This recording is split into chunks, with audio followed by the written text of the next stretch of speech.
स्वामी विवेकानंद की प्रेरक कहानी लक्ष्य पर ध्यान। ये उन दिनों की बात है जब स्वामी विवेकानंद अमेरिका में थे। एक दिन वो सैर के लिए निकले और घूमते घूमते एक पुल के पास पहुंचे। तभी उनकी नजर पुल पर खड़े बच्चों पर गई। सभी बच्चे बंदूक से पुल के नीचे बहती बड़ी सी नदी में तैर रहे अंडों के छिलकों पर निशाना लगाने की लगातार कोशिश कर रहे थे। कई कोशिशों के बाद भी वो एक बार भी अंडे के छिलके पर सही निशाना नहीं लगा पाए। ये देखकर स्वामी विवेकानंद बड़े हैरान हुए।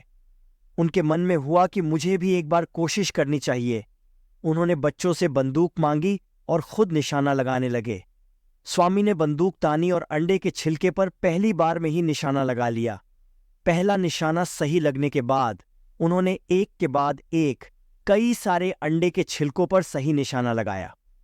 स्वामी के निशाने की कला को देखकर बच्चे हैरान रह गए। बच्चों ने स्वामी से पूछा कि आखिर वो कैसे एक के बाद एक सही निशाना लगा रहे हैं। बच्चों ने कहा कि वो बहुत देर से उन छिलकों पर निशाना लगाने की कोशिश कर रहे हैं, लेकिन ऐसा हो नहीं रहा है।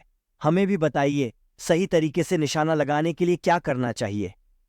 स्वामी विवेकानंद ने बच्चों को जवाब देते हुए कहा कि इस दुनिया में ऐसा कोई काम नहीं है जो किया नहीं जा सकता।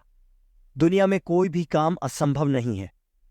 बस अपना सारा ध्यान उस काम की तरफ लगाओ जिसे तुम्हें करना है या जिसे तुम कर रहे हो। उन्होंने आगे बताया कि अगर निशाना लगाते वक्त तुम्हारा सारा ध्यान अंडे के छिलके पर होता तो तुम निशाना ठीक तरीके से लगा पाते। कहानी से सीख। लक्ष्य को पूरा करने की चाहत रखने वाले को हमेशा पूरा ध्यान उस लक्ष्य पर ही रखना चाहिए। ऐसा करने से लक्ष्य चूकता नहीं है,